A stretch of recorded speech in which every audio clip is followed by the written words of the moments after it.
और यह है गुप्त काल, काफी महत्वपूर्ण है। 319 ईस्वी से 540 ईस्वी तक का इसमें वर्णन है। गुप्त काल का पीरियड है 319 ईस्वी से 540 ईस्वी तक का। तो इसमें किन लोगों को फायदा होने वाला और किन प्रश्नों को हमने लिया है, तो मैं आपको ये बता दूं कि आईएएस का प्रश्न है, पीसीएस का है और सीडीएस का है, एनडीए का है और साथ साथ में army, police, SSC, banking, railway और बीए, टीटी, एलटी, समूह ग और भी जितने सारे एग्जाम हैं, सारे एग्जाम को समाहित किया गया है और उसके साथ साथ जितने संभावित प्रश्न आ सकते हैं उसको हमने एक साथ संचय किया है और आपको प्रस्तुत करने की कोशिश किया। आप इसको एग्जाम से पहले बार बार इसको प्रैक्टिस कर ले, बार बार सुन लें, तो आपको एक तो एक सिस्टमेटिक प्रैक्टिस हो जाएगा, चैप्टर वाइज प्रैक्टिस हो जाएगा। अगर आप इसमें एक बेहतरीन तरीका आपके लिए यह है कि एक दिन आप पूरे प्राचीन भारत में लगा दीजिए, तो आपका पूरा प्राचीन भारत जो 10 वीडियो है रिवीजन हो जाएगी।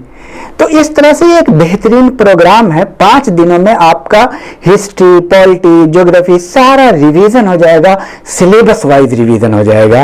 आप जो क्वेश्चन क्या कहते हैं, एक्सटेम्पोर जो क्वेश्चन करते हैं हिस्ट्री, पॉलिटी, ज्योग्राफी से हर एक क्षेत्र से, और जब आप एक विशेष सब्जेक्ट को स्पेशलाइज्ड करके पढ़ते हैं, दोनों में एक बड़ा फर्क होता है। इसमें आपका सिलेबस का पकड़ भी होता है, आप की एक अंडरस्टैंडिंग भी डेवलप होती है। तो ये एक बेहतरीन प्रोग्राम है। चलिए हम शुरू करते हैं, क्वेश्चन लेते हैं। तो क्वेश्चन है गुप्त काल से, जो 319 से और 540 ईस्वी तक का काल है। तो गुप्त शासकों की सरकारी भाषा क्या थी, सवाल है और ये आ चुका है एसएससी में। तो ऑप्शन देता हूं, पाली, प्राकृत, हिंदी, संस्कृत। इसका सही ऑप्शन है संस्कृत।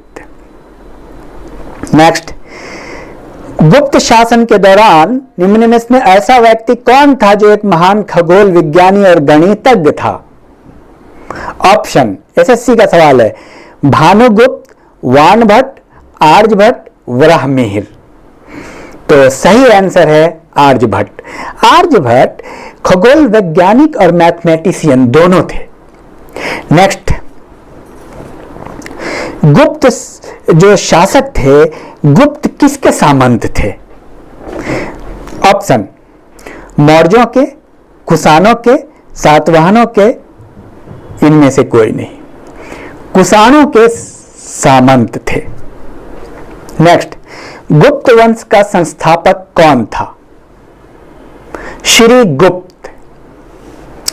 गुप्त वंश के किस शासक ने सर्वप्रथम महाधीराज की उपाधि धारण की? महाधीराज, चंद्रगुप्त प्रथम। और कुछ शिलालेख है गुप्त शासकों के, वो किस शासक से रिलेटेड है वो ऑप्शन आता है मिलाने के लिए। तो देखिए, प्रयाग इलाहाबाद प्रशस्ति अभिलेख समुद्रगुप्त से संबंधित है। विल्सड स्तंभ लेख कुमारगुप्त, भीतरी स्तंभ लेख स्कंदगुप्त, मंदसौर लेख वंधुवर्मन। और नेक्स्ट है, इतिहासकार वीए स्मिथ ने किसकी विजयों से प्रभावित होकर उसे भारत का नेपोलियन कहकर पुकारा है? इतिहासकार का नाम याद रखिएगा। वीए स्मिथ ने भारत का नेपोलियन किसे कहा? क्वेश्चन का आंसर आसान है, लेकिन इतिहासकार याद करना है, उलट देगा क्वेश्चन। कहां पूछा है?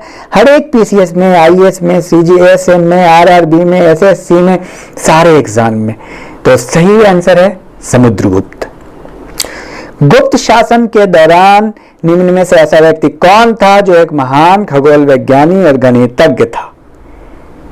फिर आ चुका है आर्यभट्ट। सही उत्तर है इसका।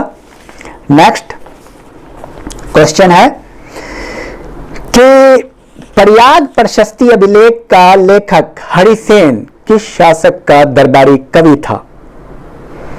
समुद्रगुप्त। ये चूंकि चैप्टर बड़ा है तो मैं ज्यादा ऑप्शन पे नहीं जा रहा हूं, मैं डायरेक्ट आंसर पे जा रहा हूं। जहां जहां ऑप्शन की जरूरत पड़ेगी मैं बोल दूंगा। तो चूंकि ये चैप्टर बहुत बड़ा चैप्टर है गुप्त काल, चंद्रगुप्त प्रथम ने गुप्त संवत का प्रारंभ किस उपलक्ष्य में किया था? बहुत बेहतरीन सवाल है। अपने राज्यारोहण के स्मारक के रूप में। धनवंतरी थे, ACPF क्वेश्चन ये में आया हुआ एग्जाम में, काफी इंपॉर्टेंट है। चंद्रगुप्त विक्रमादित्य के दरबार के नवरत्न में से एक जो कि प्रसिद्ध चिकित्सक थे। आपको पता है धनवंतरी पुरस्कार भी है जो चिकित्सा के क्षेत्र में दिया जाता है। तो एक चिकित्सक थे चंद्रगुप्त विक्रमादित्य के दरबार में, धनवंतरी। फाहियान और ह्वेनसांग ने किनके राज्यों को देखा? एनडीए का सवाल है, ऑप्शन देता हूं। चंद्रगुप्त मौर्य एवं हर्ष एवं चंद्रगुप्त विक्रमादित्य, चंद्रगुप्त विक्रमादित्य एवं कृष्णदेव राय, चंद्रगुप्त विक्रमादित्य एवं हर्षवर्धन। सही आंसर यही है। फाहियान ह्वेनसांग ने चंद्रगुप्त विक्रमादित्य एवं हर्षवर्धन के कार्यकाल को देखा था। नेक्स्ट क्वेश्चन है, सेतुबंध का रचनाकार परवर सेन द्वितीय किस वंश का शासक था? वाकाटक। परवर सेन द्वितीय वाकाटक वंश का था, आया हुआ प्रश्न है। फाहियान कहां का निवासी था? बहुत आसान है, भूटान, अमेरिका, चीन, बर्मा। चीन। भारतीय संस्कृति का स्वर्ण युग था? मौर्य काल, राजपूत काल, चोल काल, गुप्त काल। आया हुआ प्रश्न है गुप्त काल।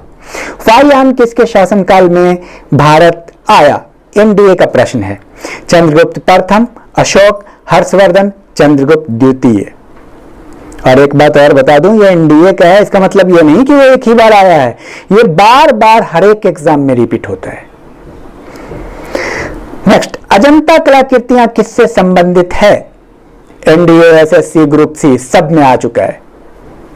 अजंता कलाकृतियां किससे संबंधित है? हड़प्पा काल से, मौर्य काल से, बुद्ध काल से, गुप्त काल से।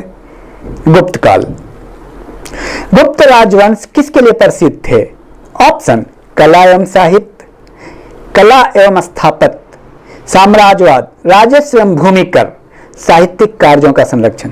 कला एवं स्थापत्य के लिए गुप्त काल मशहूर थे। क्वेश्चन आया हुआ एसएससी में।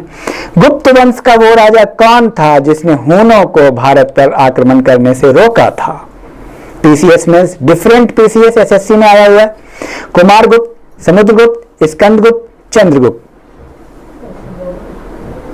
स्कंदगुप्त। आपको पता होना चाहिए कि स्कंदगुप्त एक नाटक भी है जो कि जिसमें हुनों के आक्रमण को प्रदर्शन किया गया है।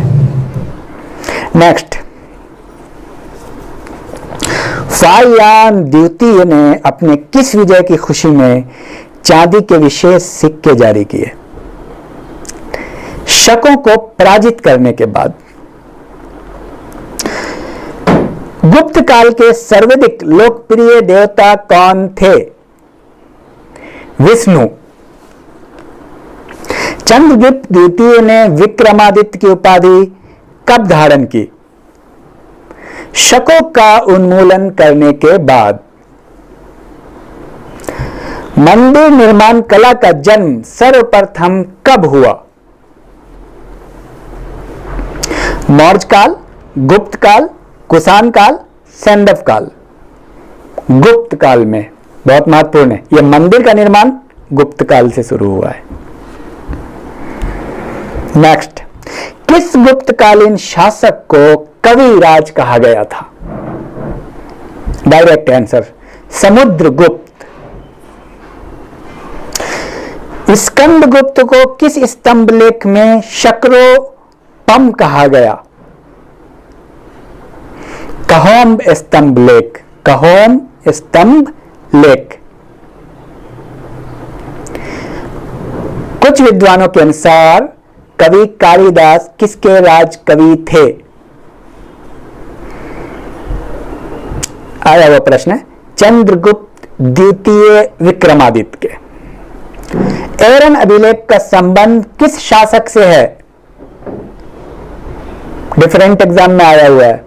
ऑप्शन ब्रह्मगुप्त, चंद्रगुप्त प्रथम, चंद्रगुप्त द्वितीय, भानुगुप्त। सही आंसर है भानुगुप्त।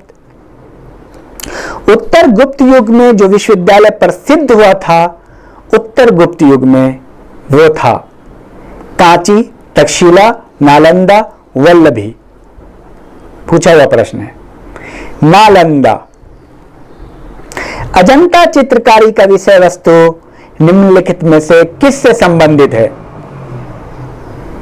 जैन धर्म, बौद्ध धर्म, वैष्णव मत, शैव मत। बौद्ध धर्म।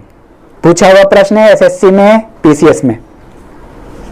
श्रीलंका का राजा मेघवर्मन ने किस स्थान पर भगवान बुद्ध का मंदिर बनवाने के लिए समुद्रगुप्त से अनुमति मांगी थी? बोध गया में। और मेहरौली स्थित लौह स्तंभ का निर्माण किस सदी में हुआ? एनडीए का प्रश्न है।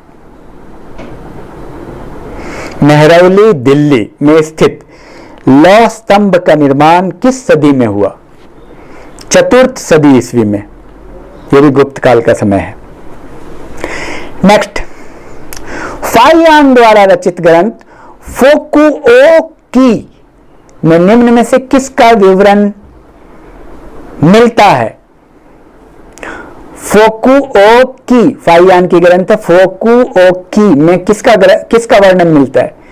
बौद्ध राज्यों का, गौतम बुद्ध के उपदेशों का, बौद्ध मंदिरों, स्तूपों और विहारों का। इन सब का मिलता है।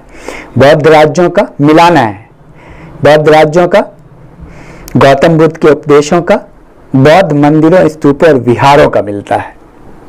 गुप्तकालीन शासन प्रणाली किस प्रकार की थी? ऑप्शन, सीडीएस का प्रश्न है। गुप्त शासन प्रणाली किस प्रकार की थी? राजतंत्रात्मक, लोकतंत्रात्मक, गणतंत्रात्मक, इनमें से कोई नहीं। राजतंत्रात्मक। नेक्स्ट क्वेश्चन, अमरकोश के लेखक अमर सिंह किस शासक से के दरबार से जुड़े हुए थे? चंद्रगुप्त द्वितीय। अजंता की गुफाओं में किस गुफाओं का निर्माण गुप्त काल में हुआ? 16, 17 और 19 गुफा गुप्त काल में हुआ। 16, 17 और 19।